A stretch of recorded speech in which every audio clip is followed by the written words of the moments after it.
ಪ್ರಿಯ ವೀಕ್ಷಕರೇ, ನಾಗರತ್ನ ಕಿಚನ್ಗೆ ಸ್ವಾಗತ. ನಾನಿವತ್ತು ಉಪ್ಪಿಟ್ಟು ಹೇಗೆ ಮಾಡೋದು ಅನ್ನೋದನ್ನು ತೋರಿಸ್ಕೊಡ್ತಾ ಇದ್ದೀನಿ. ಅದಕ್ಕೆ ಬೇಕಾಗಿರೋ ಪದಾರ್ಥಗಳು: ಉಪ್ಪು, ಎಣ್ಣೆ, ಕೊತ್ತಂಬರಿ ಸೊಪ್ಪು, ಹಸಿಮೆಣಸಿನ್ಕಾಯಿ, ಟೊಮೆಟೊ, ಈರುಳ್ಳಿ, ಸಾಸಿವೆ, ಕಾಯಿ ತುರಿ, ಕಡಲೆಬೇಳೆ, ಉದ್ದಿನಬೇಳೆ, ನಿಂಬೆಹಣ್ಣು, ಹಿಂಗು, ಕರಿಬೇವಿನ ಸೊಪ್ಪು, ರವೆ ಮತ್ತು ಆಲೂಗೆಡ್ಡೆ ಇಷ್ಟನ್ನು ಹಾಕಿ ನಾನು ಉಪ್ಪಿಟ್ಟು ಮಾಡ್ತಾಯಿದ್ದೀನಿ.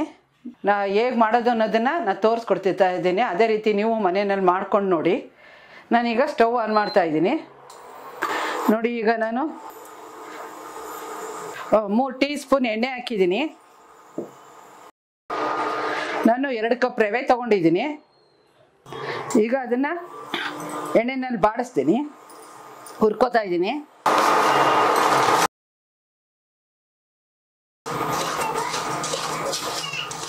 ಈ ಎಣ್ಣೆ ಮಿಕ್ಸ್ ಆದಾಗ ಇನ್ನು ಸ್ವಲ್ಪ ಎಣ್ಣೆ ಹಾಕೋತಾ ಇದ್ದೀನಿ.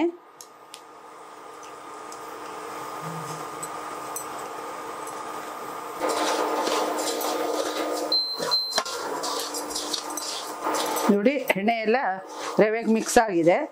ಇವಾಗ ಹಸಿ ವಾಸನೆ ಹೋಗೋ ತನಕ ರವೆ ಹುರಿಬೇಕು. ಕೈ ಬಿಡಿದಾಗೆ ರವೆ ಹುರಿಯಿರಿ, ಯಾಕೆಂದರೆ ಇಲ್ಲಿ ಒಂದೊಂದು ಸಾರಿ ತಳ ಕಚ್ಚಿಬಿಟ್ಟು ಕಪ್ಪಗಾಗ್ಬಿಡುತ್ತೆ. ಅದು ಉಪ್ಪಿಟ್ಟು ಮಾಡಿದಾಗ ಟೇಸ್ಟ್ ಇರಲ್ಲ, ಸಿಕ್ಕಲು ವಾಸನೆ ಬರುತ್ತೆ. ಕೈ ಬಿಡಿದಾಗೆ ಅಲ್ಲಾಡಿಸ್ತಾ ಇರಿ.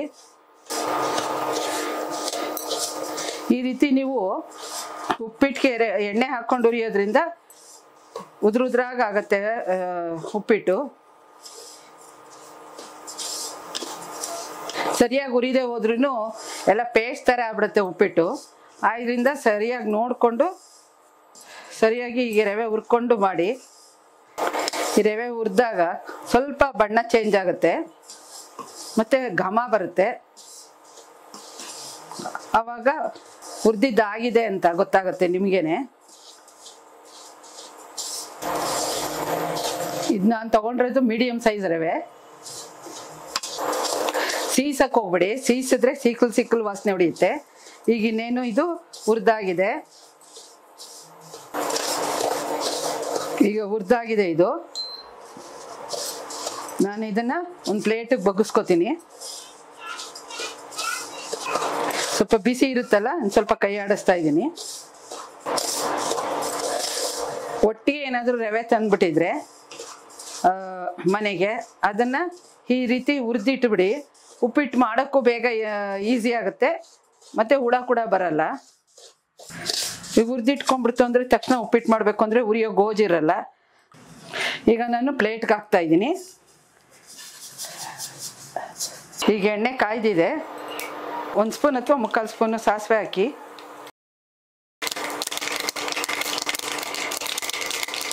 ಈಗ ಸಾಸಿವೆ ಸಿಡ್ದಿದೆ.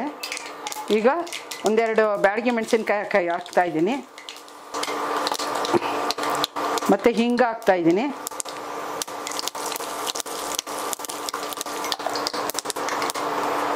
ಈಗ ನಾನು ಕರಿಬೇವು ಸೊಪ್ಪು ಹಾಕ್ತಾಯಿದ್ದೀನಿ.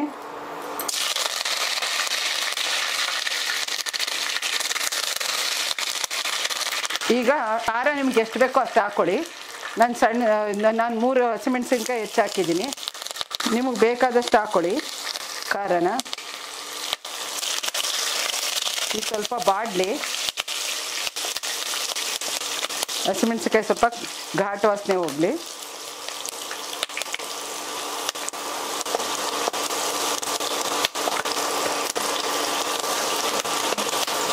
ಈಗ ನಾನು ಸಣ್ಣದಾಗಿ ಹೆಚ್ಚಿಟ್ಕೊಂಡಿರೋ ಈರುಳ್ಳಿ ಹಾಕ್ತಾಯಿದ್ದೀನಿ.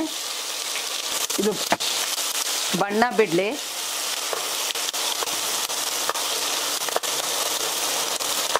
ಒಂದು ಸ್ವಲ್ಪ ಸಾಲ್ಟ್ ಹಾಕ್ತಾಯಿದ್ದೀನಿ, ಏಕೆಂದರೆ ಬೇಗ ಬೇಯುತ್ತೆ ಈರುಳ್ಳಿ.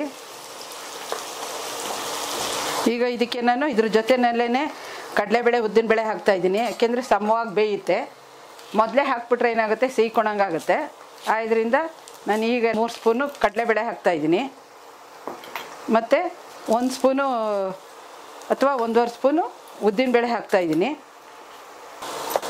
ಈಗ ಇದ್ರ ಜೊತೆಲೇ ಇದೂ ಕೆಂಪಗಾಗುತ್ತೆ.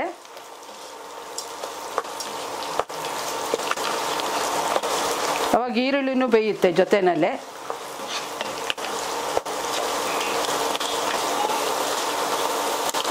ನೋಡಿ ಕಡಲೆಬೇಳೆ ಉದ್ದಿನಬೇಳೆ ಇವಾಗ ಜೊತೆನಲ್ಲಿ ಬೇಯ್ತಾ ಇದೆ.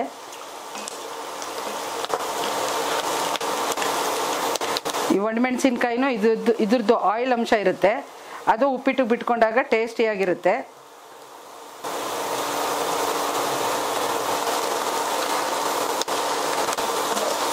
ಈರುಳ್ಳಿ ಹಸಿ ವಾಸನೆ ಇದ್ರೂ ಚೆನ್ನಾಗಿರಲ್ಲ, ಅದಕ್ಕೆ ಈರುಳ್ಳಿ ಬಣ್ಣ ಬಿಡೋ ತನಕ ಕೈ ಆಡಿಸ್ಕೊಳ್ಳಿ. ಹಾಗೆ ಜೊತೆಯಲ್ಲೇ ಈ ಕಡಲೆಬೇಳೆ ಉದ್ದಿನಬೇಳೆನೂ ಹುರಿದಿದೆ ನೋಡಿ, ಬಣ್ಣ ಚೇಂಜ್ ಆಗಿದೆ.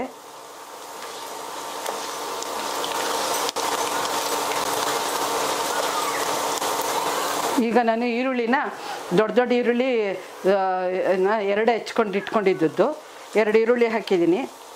ಮತ್ತು ಈಗ ನಾನು ಆಲೂಗೆಡ್ಡೆ ಹಾಕ್ತಾಯಿದ್ದೀನಿ. ಆಲೂಗೆಡ್ಡೆ ಎಲ್ಲದಕ್ಕೂ ಹೊಂದ್ಕೊಳ್ಳುತ್ತೆ, ಚೆನ್ನಾಗಿರುತ್ತೆ, ಟೇಸ್ಟಿಯಾಗಿರುತ್ತೆ.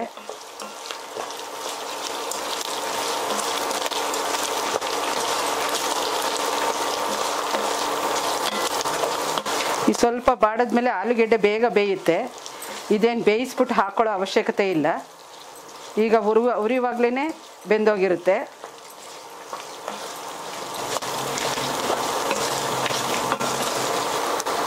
ಈಗ ನಾನು 2 ಟೊಮೊಟೊ ಹಣ್ಣು ಹೆಚ್ಚಿಟ್ಕೊಂಡಿದ್ದೀನಿ ದಪ್ಪದು, ಅದನ್ನು ಹಾಕ್ತಾಯಿದ್ದೀನಿ.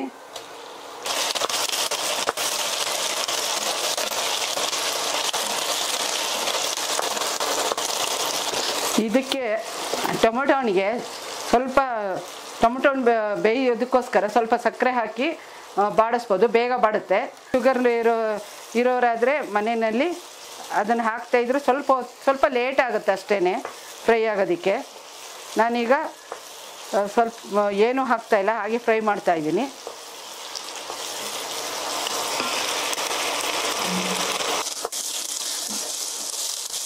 ನೋಡಿ ಈಗ ಇದನ್ನೇನು ಟೊಮೊಟೊ ಬಾಡ್ತಾ ಇದೆ, ಆಲೂಗೆಡ್ಡೆನೂ ಬೆಂದಿದೆ. ಇನ್ನು ಸ್ವಲ್ಪ ಟೊಮೊಟೊ ಬೇಯಿಸಿದ್ರೆ ಅದ್ರ ಜೊತೆ ಆಲೂಗೆಡ್ಡೆನೂ ಬೆಂದೋಗುತ್ತೆ.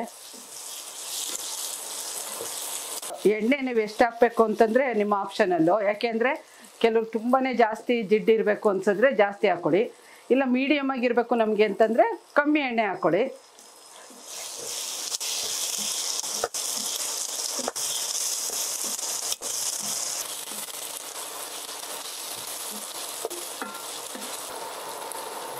ಬೆಂದಿದೆ ಈಗ ನೋಡಿ, ಎಣ್ಣೆ ಬಿಟ್ಕೋತಾ ಇದೆ. ಈಗ ಆಲೂಗೆಡ್ಡೆ ಕೂಡ ಬೆಂದಿದೆ.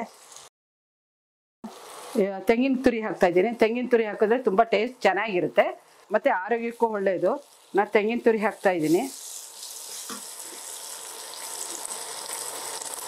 1 ಕಪ್ ತೆಂಗಿನ ತುರಿ ಹಾಕಿದ್ದೀನಿ.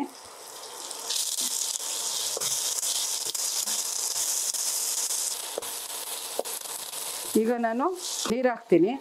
ನಾನು ನಿಮಗೆ ಜಾಸ್ತಿ ಉದುರಾಗಿರಬೇಕು ಅಂತಂದರೆ ಸ್ವಲ್ಪ ಕಮ್ಮಿ ನೀರು ಹಾಕಿ, ಇನ್ನು ಸ್ವಲ್ಪ ಬೆಂದಿರಬೇಕು ಅನ್ನೋದಾದರೆ ಸ್ವಲ್ಪ ಜಾಸ್ತಿ ನೀರು ಹಾಕಿ. ಸ್ವಲ್ಪ ಜಾಸ್ತಿ ಅಂದರೆ 1:2, 1 ಕಪ್ಗೆ 2 ಕಪ್ ನೀರು ಹಾಕಿ. ಈಗ ನಾನು ಸ್ವಲ್ಪ ಕಮ್ಮಿ ಹಾಕ್ತೀನಿ, ಉದುರಾಗಿ ಆಗಬೇಕು ಅಂತಂದರೆ. ನೋಡಿ ಹೆಚ್ಚು ಕಮ್ಮಿ 1 ಕಪ್ ಹಾಕಿದ್ದೀನಿ. ಈಗ ಇನ್ನೊಂದು ಕಪ್ಗೆ ಅದಕ್ಕೂ 1/4 ಕಪ್ ನೀರು ಹಾಕ್ತಾಯಿದ್ದೀನಿ. ಒಟ್ಟು 3.25 ಕಪ್ ನೀರು ಹಾಕಿದ್ರೆ ಸಾಕು. ಈಗ ನಾನು ಕಲ್ಲುಪ್ಪನ್ನ ಹಾಕ್ತೀನಿ. ಅಕಸ್ಮಾತ್ ನಮಗೆ ಕಲ್ಸೋಕ್ಕಾಗಲ್ಲ ಅನ್ನೋದಿದ್ದರೆ ಮಾತ್ರ ಪುಡಿ ಉಪ್ಪು ಹಾಕ್ತೀನಿ, ಇಲ್ಲ ಅಂತಂದರೆ ಇಂಥದ್ದಕ್ಕೆಲ್ಲ ನಾನು ಕಲ್ಲುಪ್ಪೇ ಉಪಯೋಗಿಸೋದು. ನೋಡಿ ಅದಕ್ಕೆ ರುಚಿಗೆ ತಕ್ಕಷ್ಟು ಉಪ್ಪು ಹಾಕ್ತಾಯಿದ್ದೀನಿ.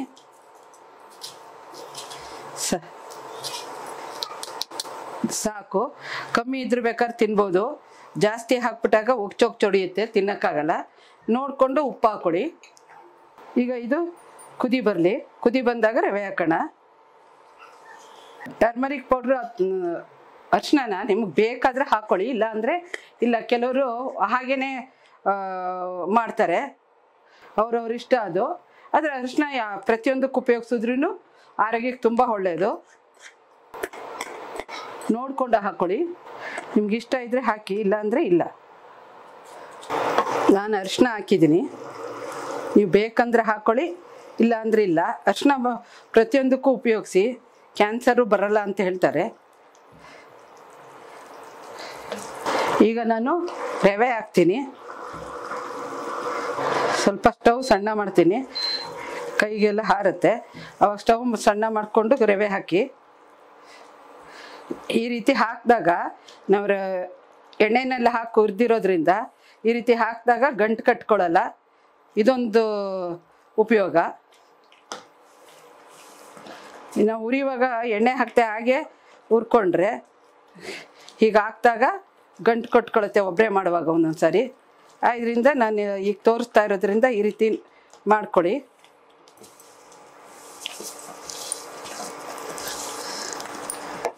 ನೋಡಿ, ಈಗ ಇದು ಗಂಟು ಕಟ್ಕೊಳ್ಳೋ ಸಾಧ್ಯತೆಯೇ ಇಲ್ಲ. ಆಮೇಲೆ ರವೆ ಒಂದು ಚೆನ್ನಾಗಿ ಹುರಿದಿದ್ರೆ ಅದು ಕೂಡ ಗಂಟು ಕಟ್ಟಲ್ಲ. ಇಲ್ಲದಿದ್ರೆ ಗಂಟು ಥರ ಆಗುತ್ತೆ.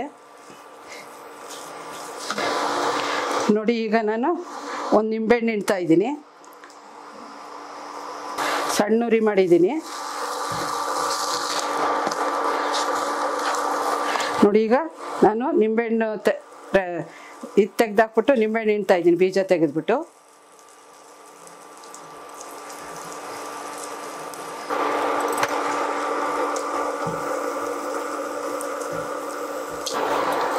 ಹಾಗೆ ಕೊತ್ತಂಬರಿ ಸೊಪ್ಪು ಹಾಕ್ತಾ ಇದ್ದೀನಿ.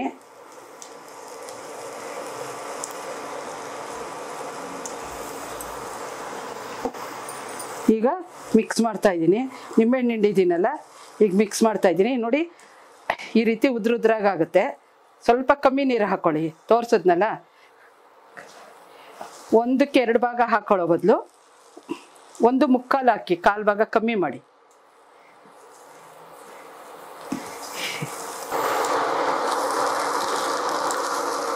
ಸಣ್ಣ ಉರಿ ಮಾಡಿಬಿಡಿ ರವೆ ಹಾಕೋ ಟೈಮಲ್ಲಿ.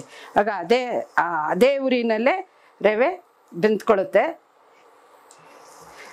ಮಾಮೂಲಿ ನಾವು ಹುರಿಯೋದಕ್ಕೆ ಮತ್ತು ಕುದಿಯೋದಕ್ಕೆ ಹಾಕಿರ್ತೀವಲ್ಲ, ಆ ಫ್ಲೇಮಲ್ಲಿ ಹಾಕ್ಬೇಡಿ.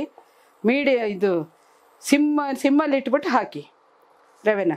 ಆಮೇಲೆ ಜಾಸ್ತಿ ಮಾಡೋಕ್ಕೆ ಹೋಗ್ಬಿಡಿ, ಅದೇ ಸಿಮ್ಮಲ್ಲೇ ಬೇಯ್ಕೊಳ್ಳುತ್ತೆ ಉಪ್ಪಿಟ್ಟು. ಈಗ ನೋಡಿ, ಉಪ್ಪಿಟ್ಟು ರೆಡಿ ಇದೆ. ನಾನು ಸ್ಟವ್ ಪೂರ್ತಿ ಆಫ್ ಮಾಡ್ತಾಯಿದ್ದೀನಿ. ಉಪ್ಪಿಟ್ಟು ಮಾಡಾಗಿದೆ. ನಾನೀಗ ಸರ್ವಿಂಗ್ ಬೌಲ್ಗೆ ಹಾಕಿ ತೋರಿಸ್ತೀನಿ. ಈಗ ನೋಡಿ, ಈ ರೀತಿ ಉರಿಯೋದ್ರಿಂದ ಹಿಡಿದು ಪ್ರತಿಯೊಂದು ಪ್ರೊಸೀಜರು ಸರಿಯಾಗಿತ್ತು ಅಂತಂದರೆ ಈ ರೀತಿ ಬರುತ್ತೆ ಉಪ್ಪಿಟ್ಟು ಚೆನ್ನಾಗಿ.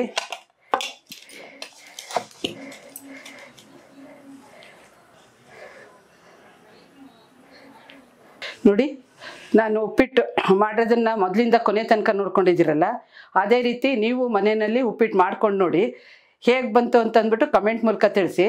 ಹಾಗೆ ನಾಗರತ್ನ ಕಿಚನ್ಗೆ ಸಬ್ಸ್ಕ್ರೈಬರ್ ಆಗಿರೋದ್ರಲ್ಲಿ ಸಬ್ಸ್ಕ್ರೈಬರ್ ಸಹ ಆಗಿ, ಹಾಗೆ ಪಕ್ಕದಲ್ಲೇ ಬರುವ ಬೆಲ್ ಐಕನ್ ಸಹ ಒತ್ತಿ. ಯಾಕೆಂದರೆ ನಾನು ಮಾಡುವ ಮುಂದಿನ ಹೊಸ ಅಡಿಗೆ ನಿಮ್ಮನ್ನು ನೇರವಾಗಿ ಬಂದು ತಲುಪುತ್ತದೆ. ನಾನು ಮತ್ತೊಮ್ಮೆ ಹೊಸ ಅಡಿಗೆಯೊಂದಿಗೆ ನಿಮ್ಮನ್ನು ನಾನು ಭೇಟಿಯಾಗುತ್ತೇನೆ. ನಮಸ್ಕಾರ.